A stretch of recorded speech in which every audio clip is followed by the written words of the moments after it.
परमेश्वर जी, बरकत का बाहिर हो मेरे पिता मेरे परमेश्वर जी, और लफ्ज़ लो अल्फाज मेरे पिता मेरे परमेश्वर जी, हर की ज़िंदगी में बरकत का काम करें मेरे पिता।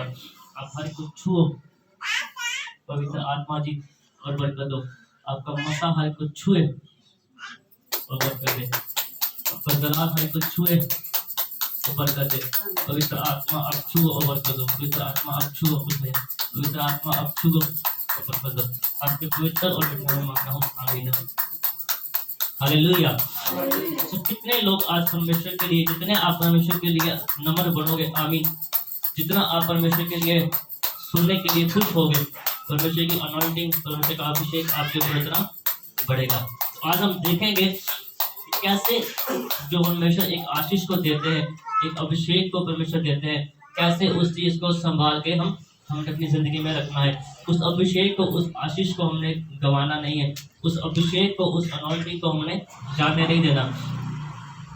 जैसे परमेश्वर ने आशीष मुझे दी, परमेश्वर ने अभिषेक से बड़ा, वो सीधे हो बैठो, वो परमेश्वर आपको भी बढ़ेंगे, वो परमेश्वर आपको भी अनॉइंटिंग को देंगे। अगर आप समय पे आते तो आप सुन पाते।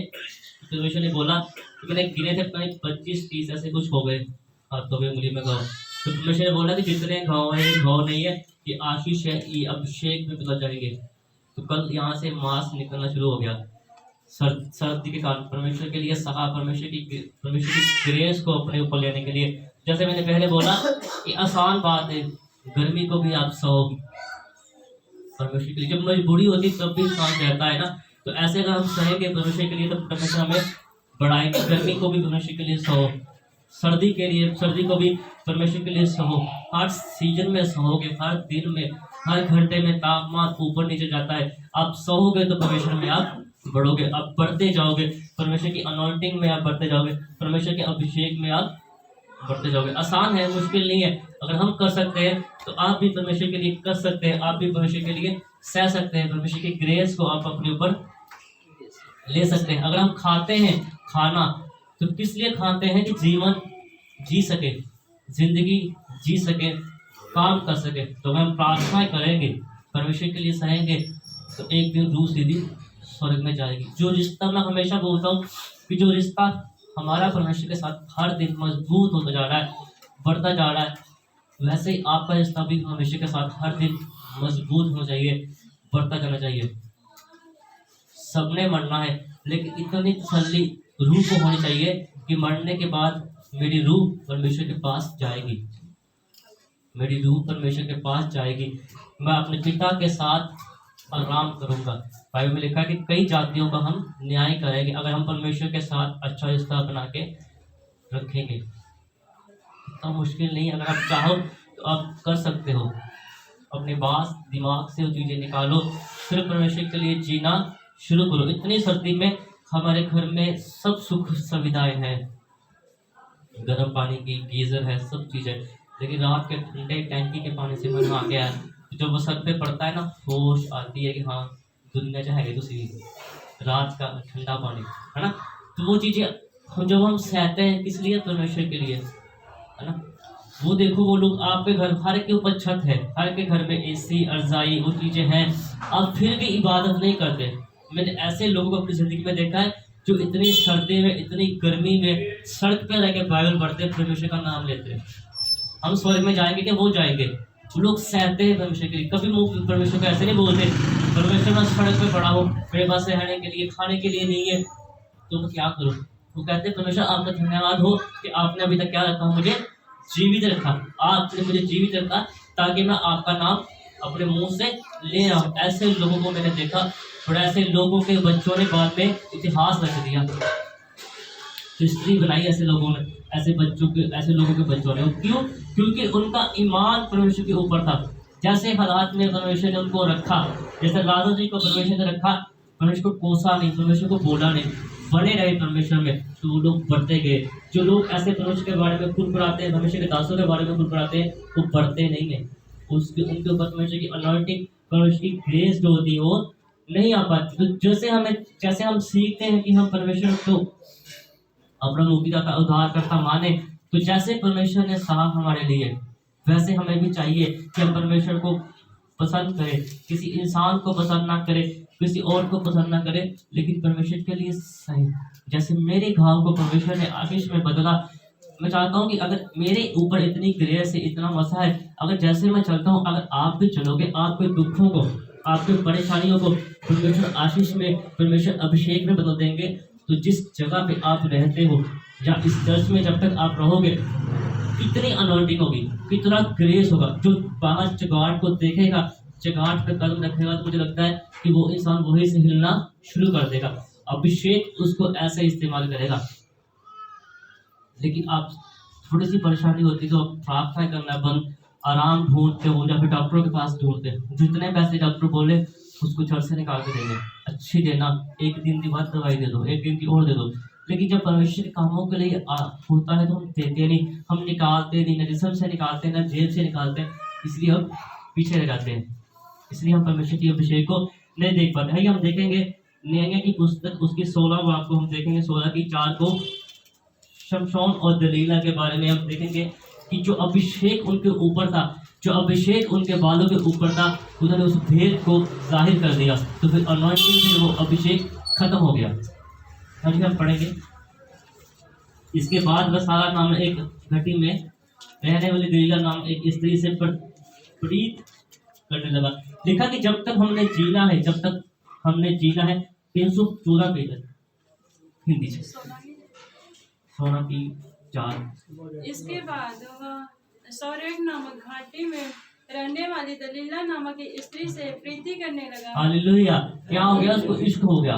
एक इंसान जिसको ऐसे किसी ने पैदा किया, किसी औरत ने, उसने परमेश्वर के साथ वाचा बांधी कि जब तक ये जिएगा मैं इसके बालों के ऊपर उस्तरा नहीं लगाऊंगी, मैं इसके बालों को क्या करूंगी, काटूंगी। एक मन्नत उसने परमेश्वर से मांगी कि परमेश्वर मुझे दो, तो इसको मैं ऐसे रखूंगी और आपके कामों के लिए मैं क्या करूंगी, समर्पित कर दूंगी। उसके ऊपर इतनी अनॉइंटिंग, इतना परमेश्वर का अभिषेक था कि अभिषेक से बड़ा हुआ वो इंसान था, पावर से बड़ा हुआ वो इंसान था। लेकिन क्या हो गया, एक औरत के साथ प्रीत, एक औरत के चक्कर में वो आ गया। आज भी यही कुछ होता है, जहाँ इंसान पैसे के चक्कर में, जहाँ इंसान लालच के चक्कर में, जहाँ जरूरतें घर की होती है उसमें दिमाग उलझा के रखता है, या फिर किसी न किसी जगह बाहर कोई ना कोई चक्कर होता है, ध्यान वहां पे लगा रहता है। तो इनके साथ भी वैसे हुआ। लिखा कि उसके साथ क्या कर ली, प्रीत कर प्रीति करने लगा।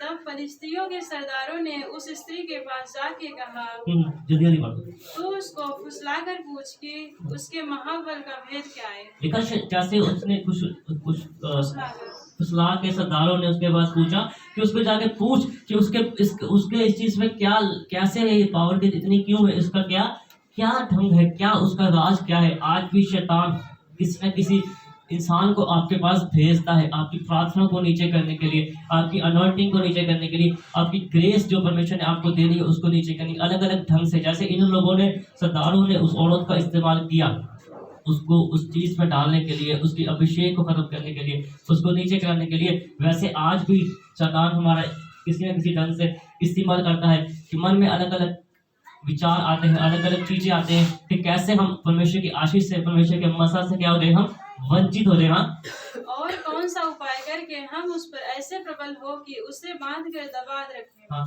लिखा है कुछ हमें बता, कुछ भेद की बात बता कि हम उसके ऊपर ऐसे बलवंत हो जाए, हम उसके ऊपर इतने हैवी हो जाए कि उसके बल को हम कैसे कर, एक पकड़ के उसको निशान कर दे, उसके ऊपर कोई बल, उसके ऊपर कोई मतलब शक्ति ना रहे। तब हम तुझे 1100 टुकड़े चांदी देंगे। ठीक है, तब उसको लालच दिया, बोलते तब हम तुमको 1100 के चांदी के क्या देंगे, टुकड़े देंगे। उस समय चांदी के टुकड़ों के पैसे चलते थे। जैसे परमेश्वर को, प्रभु यीशु मसीह जी को उन्होंने बेच दिया, किसके कारण, चांदी के टुकड़ों के कारण, पैसे के कारण। आज हम भी अपने घर की जरूरतों के कारण, अपनी बेटा है ना, करो सुनो बच्चों का चादर से निकाले अपनी।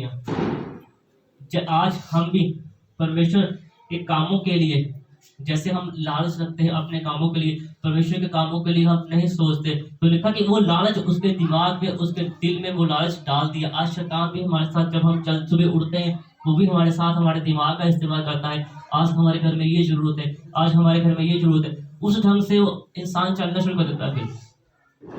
डॉक्टर के पास जाना है तो इतने पैसे चाहिए, वकील के पास जाना है इतने पैसे चाहिए, घर में राशन नहीं तो इतने पैसे चाहिए। लेकिन ये नहीं करते कि सुबह उठ के उस परम प्रधान परमेश्वर के सामने झुको कि परमेश्वर आप चमत्कार करो, रास्ते जाते पैसे मिल जाएंगे, आपके अकाउंट में पैसे आ जाएंगे, आपके घर में आशीष आएगी। लेकिन कैसे आएगी? सुबह उठ के प्रार्थना करनी पड़ेगी। सबसे पहला स्थान हमें परमेश्वर को देना पड़ेगा। देखा कि वो लोग ऐसे कुछ करने लगे कि हम तुझे 1100 चांदी के टुकड़े देंगे।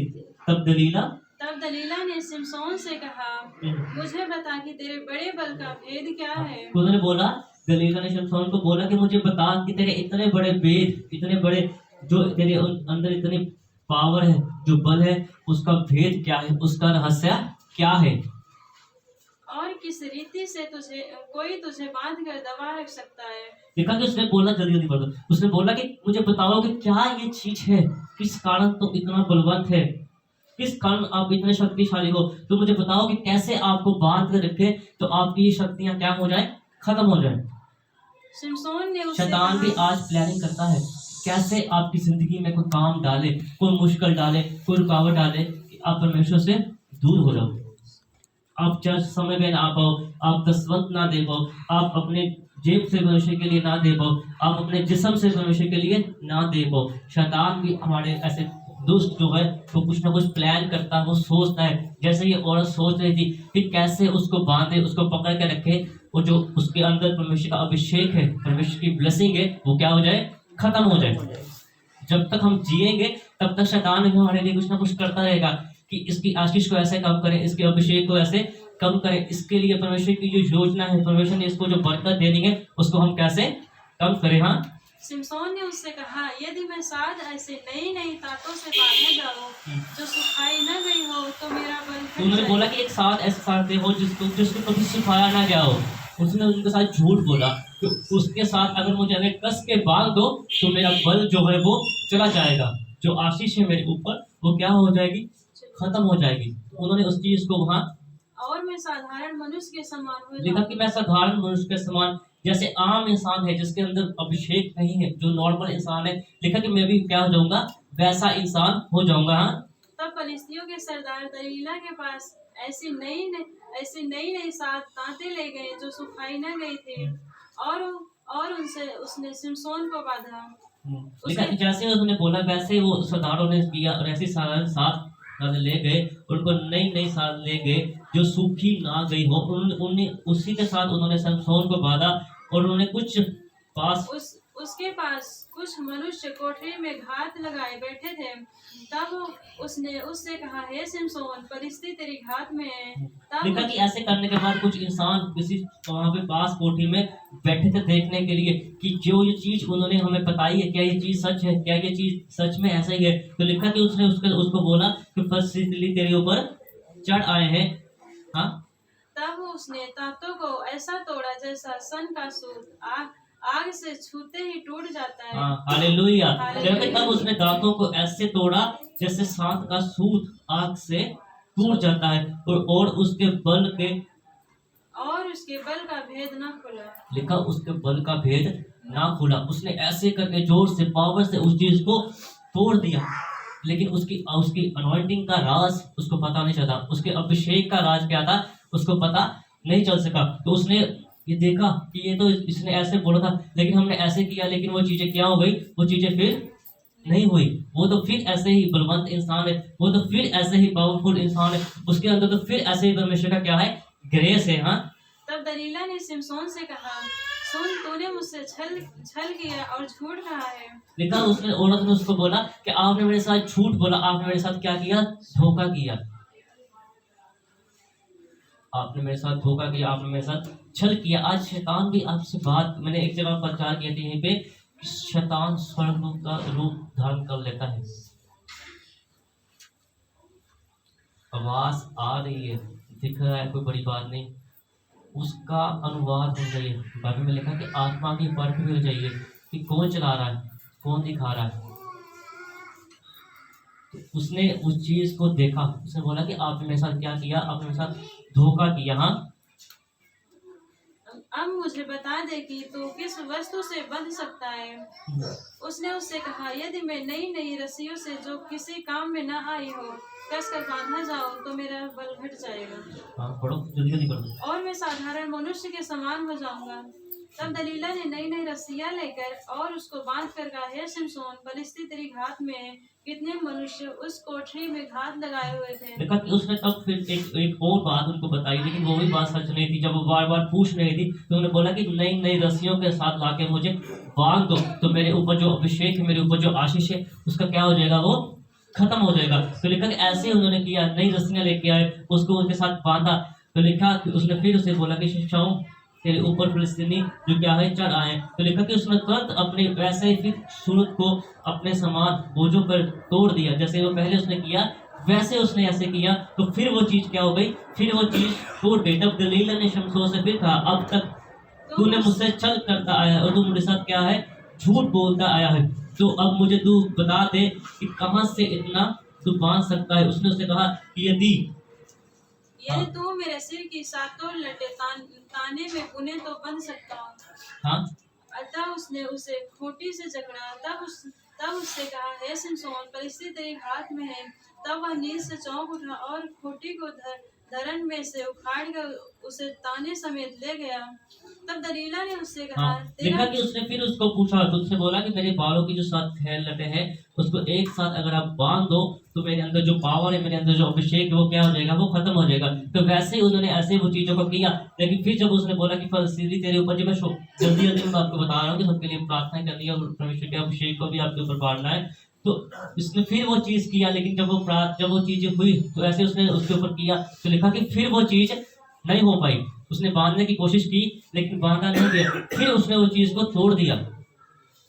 7 घंटे उसने बोला कि बांधो, तो उसने बांध दी। लेकिन उसके बाद भी वो क्या चीज हो गई, वो फिर उसके बोल गया। हाँ, तब दलीला ने उससे कहा, तेरा मन तो मुझसे नहीं लगा, फिर तू क्यों कहता है कि मैं तुझसे प्रीति रखता हूँ। लिखा था तब वो उसने अपने प्यार का, अपनी बातों का इस्तेमाल किया। तो उसने उसको बोला कि तेरा मन तो मेरे साथ नहीं लगा, तू मेरे साथ प्यार नहीं करता, तू मेरे से प्रेम नहीं करता, तू ऐसा क्यों बोलता है कि मैं तुझसे प्रेम करता हूँ। मैंने इतनी बार तुझसे पूछा, 3 बार तूने मेरे साथ, 4 बार तूने मेरे साथ झूठ बोला। मैंने तुझे पूछा लेकिन तूने अपनी उस अभिषेक का राज, जो अनॉइंटिंग तेरे ऊपर है, जो मसा तेरे ऊपर है, तूने उस चीज का राज क्या है वो मुझे नहीं बताया। ना, तूने 3 बार मुझसे छल किया और मुझे नहीं बताया कि तेरे बड़े बल का भेद क्या है। इस प्रकार जब उसने हर दिन बातें करते करते उसको तंग किया और यहाँ तक हट किया कि उसकी नाक में दम आ गया, तब उसने अपने मन का सारा भेद खोलकर उससे कहा, मेरे सिर पर छुरा कभी नहीं फिरा, क्योंकि मैं माँ के पेट ही से परमेश्वर का नाज़ीर हूँ। यदि मैं बूढ़ा जाऊं तो मेरा बल इतना घट जाएगा कि मैं साधारण मनुष्य के समान हो जाऊंगा। हाँ, देखा कि तब बार बार उसने उसका दिमाग खाना शुरू कर दिया। बार बार उसने रोज एक बात बोलनी, रोज एक बात बोलनी कि मुझे बताओ कैसे, क्या क्या अनॉइंटिंग है, कैसे अनॉइंटिंग है, क्या वो चीजें हैं, क्या वो अभिषेक है, कैसे वो चीजें। तो लिखा एक बात उसको उसने अपने बातों में फंसा लिया। उसने उसको बोला कि जो मेरे बाल हैं इसके ऊपर कभी क्या हुआ, उस तरह नहीं लगा, ये बाल कभी काटे नहीं गए, इस कभी उस तरह से कभी ब्लेड के साथ इसने नहीं काटा। तो लिखा कि क्यों ऐसे है, क्योंकि मैं अपनी माँ की पेट से ही परमेश्वर के लिए क्या हूँ, नज़ीर हूँ, परमेश्वर के लिए अहम हूँ, परमेश्वर के लिए खास हूँ। तो लिखा कि यदि मैं मुड़ा जाऊं तो मेरा बल इतना घट जाएगा कि मैं साधारण मनुष्य हो जाऊंगा। हाँ, यह देखकर कि उसने अपने मन का सारा भेद मुझसे कह दिया और दलीला ने फलिस्तियों के सरदारों के पास कहला भेजा, अब की बार फिर आओ, क्योंकि उसने अपने मन का सब भेद मुझे बता दिया है। तब फलिस्तियों के सरदार हाथ में रुपया लिए हुए उसके पास गए। तब उसने उसको अपने घुटनों पर सुला रखा और एक मनुष्य बुलवाकर उसके सिर की 7 लटें मुड़वा डाली और वह उसको दबाने लगी और वह निर्बल हो गया। हाँ, देखा कि तब उसने जो फिलिस्तीनी थे उसको सब बात बताई कि अब मैंने उसका भेद जान लिया है। तो लिखा कि तब वो पैसे लेके उसके पास आए तो उस औरत ने उसको अपने गोद में सिला दिया, अपनी गोद में उसको लटा दिया, उसके बालों के ऊपर ऐसे किया। तो उसको लटाते जब उसने देखा कि उसके ऊपर अभी ज्यादा नींद आ चुकी है, ये नींद में, तो लिखा कि उसने ऐसे एक चीज को लेके उसके जो बाल थे उसको उस तरह से लगा दिया। सब चीजें थी, जो अभिषेक था उसके ऊपर, जो अनॉइंटिंग थी उसके ऊपर, उसने उस चीज को काट दिया, उस चीज को उसने करा दिया। तो बोला आगे, तब उसने कहा, हे शिमशोन, फलिस्ती तेरे हाथ में है। तब वह चौंक कर सोचने लगा मैं पहले के समान बाहर जाकर झटकूंगा। वह तो न जानता था कि यहोवा उसके पास से चला गया है। हालेलुया। देखा, जब तक अभिषेक में थे, जब तक अनॉइंटिंग में थे, तो परमेश्वर की आशीष काम करती थी। जब परमेश्वर की आशीष चली गई, जब परमेश्वर का अभिषेक चला गया, तो लिखा कि उसने फिर सोचा कि मैं ऐसे अगर करूंगा तो वो चीजें, फिर मैं बाहर जाके ऐसे जोर लगाऊंगा तो वो चीजें ऐसे हो जाएंगी। तो लिखा कि उसने फिर वैसे करने की किया, लेकिन वो क्या था, वो वैसी चीजें पढ़ोगे। तब फलिस्तियों ने उसको पकड़ के उसकी आंखें फोड़ डाली और उसे गाजा को ले जाके पीतल की बेड़ियों से लेकिन जकड़ तब दिया। फलिस्तीनी ने उसको पकड़ के उसकी आंखों को फोड़ डाला और गाजी को लेके पीतल के घर में जड़ दिया और वह बंदी गृह में चक्की पीसने लगा। एक अभिषेक से बड़ा हुआ इंसान, जब हम वो देखो उस औरत के लालच में आ गए, उस औरत की बातों में आ गए, देखा कि अपने अभिषेक को उन्होंने गवा दिया। अपने वो लिखा, एक अभिषेक से बड़ा हुआ इंसान बंदी गृह में जाके कहने लगा, चक्की पीसने लगा। जिसके कारण कि अभिषेक का जो राज था उसको उन्होंने उसको बता दिया। लिखा कि उसके सर के बाल मुड़ जाने के बाद फिर बढ़ने लगे। देखा, तो जब वो चीजें हो गई, जब बाल ऐसे होने लगे, तो बाल जैसे फिर मुड़ गए थे, लेकिन बाल फिर आने शुरू हुए। उससे पहले उनको इतनी भारी कीमत चुकानी पड़ी कि इतना अभिषेक था। लिखा, अगर आप उसको पढ़े अच्छी तरह से, मैंने जल्दी जल्दी बोला, अगर आप अच्छी उसको पढ़े तो लिखा कि इतने बलवान वो इंसान था कि किसी चीज का उसके ऊपर असर नहीं होता था, किसी चीज का उसके ऊपर इतना जो प्रभाव था वो नहीं हो पाता था, क्योंकि उसके अंदर इतने अभिषेक था। अब इस यहाँ पे उम्र नहीं लिखी, लेकिन आप देखो जो लिखा कि माँ के हमने पढ़ा, लिखा मैं माँ के पेट से ही क्या हूँ, परमेश्वर का नाज़ीर। सब सुन देते, बोल लिया करो की पढ़ा, क्या हूँ, परमेश्वर का नाज़ीर। नज़ीर हूँ परमेश्वर का। परमेश्वर का मैं नज़ीर हूँ, परमेश्वर का क्या हूँ, मैं खास हूँ। तो इसीलिए कितने साल तक समझ आ गई होगी, बड़े हो गए, तभी किसी औरत के ऐसी बातों में आए होंगे ना, तो तब तक वो जो अभिषेक उन्होंने संभाल के रखा था, जो अनॉइंटिंग उन्होंने कमाई थी, वो 3 बार उन्होंने बोला लेकिन नहीं बताई, फिर 4 बार, 5 बार, 6 बार, 10 बार, कितनी बार उन्होंने पूछा तो उन्होंने वो चीज को बता दिया। तो लिखा कि सब अभिषेक जो क्या था खत्म हो गया और बंदी गृह में जाके वो क्या करने लगे, चक्की पीसने लगे। जब बाल कट गए उसके बाद फिर बाल आने शुरू हुए। लेकिन इस इंसान ने, अगर वहां पे अगर पढ़ो तो वहां पे लिखा, इस इंसान ने फिर परमेश्वर के सामने जाकर झुके, परमेश्वर से प्रार्थना की, परमेश्वर से बोला कि परमेश्वर मैंने एक गुनाह कर लिया, मैंने एक गलती कर ली है, तो मुझे क्या कर, माफ करो परमेश्वर। तो उन्होंने बोला कि परमेश्वर मैं पश्चाताप करता हूँ कि जो मैंने ऐसे उसकी बातों में आके अब जो भेद था मैंने उस भेद को बता दिया, तो आप मुझे क्या कर दो, माफ कर दो। वहां पे बंदी गृह में उन्होंने प्रार्थना की, परमेश्वर के सामने झुके, परमेश्वर के सामने घुटने टेके। तो बाइबल इस चीज को बताती है कि जब प्रार्थना उसने की तो परमेश्वर के मन को उन्होंने खुश किया।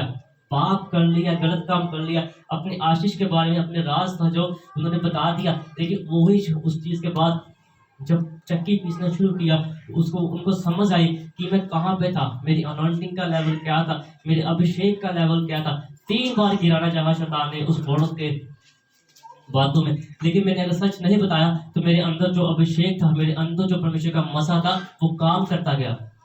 उस अभिषेक ने, उस मसा ने दिखाया कि मेरे अंदर कितना अभिषेक है, मेरे अंदर कितनी क्या है, पावर है। लेकिन 4 बार, 5 बार, 6 बार जब बार बार उन्होंने पूछना शुरू किया तो उन्होंने उस चीज को बता दिया। तो अंत में क्या हुआ, वो चीज, वो अभिषेक, वो क्या था, खत्म हो गया। तो फिर उन्होंने वैसे जोर लगाया, अपने आप को हिलाया, लेकिन वो अनॉइंटिंग, वो अभिषेक क्या था, काम नहीं कर सका। परमेश्वर की आत्मा, हमने अभी पढ़ा कि परमेश्वर की आत्मा उनसे दूर चलेगी। मेरे साथ हमें लिखा है कि अगर आप ऐसे काम करते हो तो परमेश्वर की आत्मा हमसे कोसों दूर चली जाती है। कोसों दूर का मतलब कितने हजार किलोमीटर दूर परमेश्वर का आत्मा हमसे चला जाता है। लेकिन वहां पे उन्होंने प्रार्थना की, फिर परमेश्वर के सामने झुके, परमेश्वर के सामने पश्चाताप किया। तो बाइबल हमें बताती है फिर परमेश्वर ने उनके ऊपर अपने अभिषेक को उंडेल दिया। परमेश्वर ने फिर उनके ऊपर अपने अभिषेक को उंडेल दिया। परमेश्वर ने फिर उनके ऊपर अपनी आशीष को उंडेल दिया। जब उनके बाल बढ़ने शुरू हुए तब उन्होंने पश्चाताप करना शुरू किया और प्रार्थना की और घुटने टेके परमेश्वर के सामने। तो परमेश्वर ने उस अनॉइंटिंग को, उस ग्रेस को उनके ऊपर फिर दे दिया। तो लिखा कि आगे से फिर वो परमेश्वर के अभिषेक में चलते गए और बढ़ते गए। अगर हम भी, जैसे हमने शैतान हमें कई चीजों में गिराते हैं, लेकिन हम चाहते हैं अगर हम प्रार्थना करें तो परमेश्वर के सामने पश्चाताप करेंगे, तो जैसे परमेश्वर ने उस इंसान को उस इंसान को शिमशोन को परमेश्वर ने बढ़ाया, वैसे ही परमेश्वर आज हमें भी बढ़ाएंगे, वैसे ही परमेश्वर आज आपको भी बढ़ाएंगे। लेकिन जरूरी है कि जो काम हम गलत कर लेते हैं उसे पश्चाताप कर ले, उसे पश्चाताप करके हम परमेश्वर के सामने नम्र हो जाए, परमेश्वर के सामने झुके। तो लिखा कि बाइबल में लिखा है जो मेरे सामने झुकता है मैं उसको बढ़ाता हूँ, मैं उसको बड़ा करता हूँ। बाइबल में लिखा है कि उसको मैं पूछ नहीं बल्कि क्या बनाता हूँ, सर बनाता हूँ। परमेश्वर आपको बढ़ाएंगे, परमेश्वर आपको इस्तेमाल करेंगे। लेकिन जो पीछे हो चुका, एक साल का अंत, ये इस साल का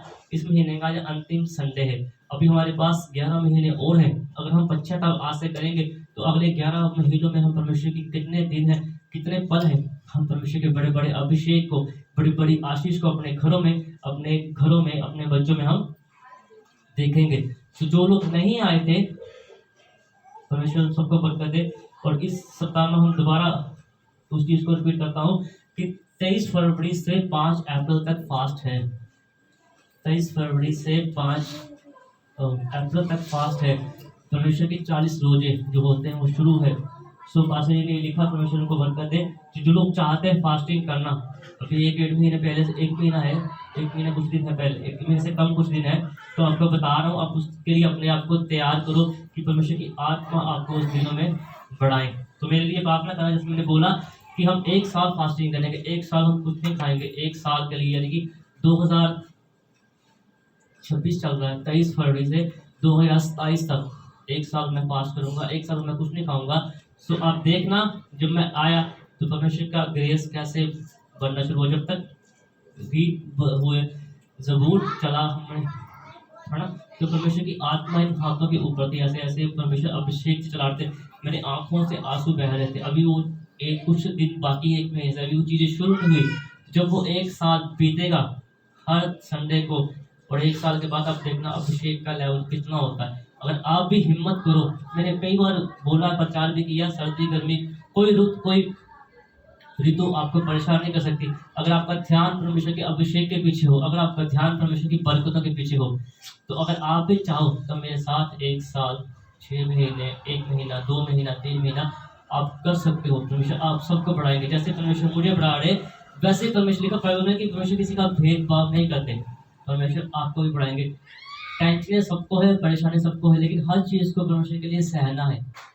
परमेश्वर ने सहा, एक कवारी के पेट से पैदा होके, लिखा कि हम बाइबल लिखा कि हम पाप से पैदा होते हैं और पाप में ही मर जाते हैं, लेकिन हमने, परमेश्वर ने हमारे लिए एक कवारी के पेट से पैदा होकर परमेश्वर ने हमारे लिए सहा। तो जो लोग सहेंगे वो लोग बढ़ेंगे। तो इस वचन के द्वारा परमेश्वर आप सबको बरकत दे, परमेश्वर का जलाल आप सबके ऊपर हो। आइए हम प्रार्थना करेंगे। मेरे पिता, मेरे परमेश्वर, इस वचन के द्वारा मेरे पिता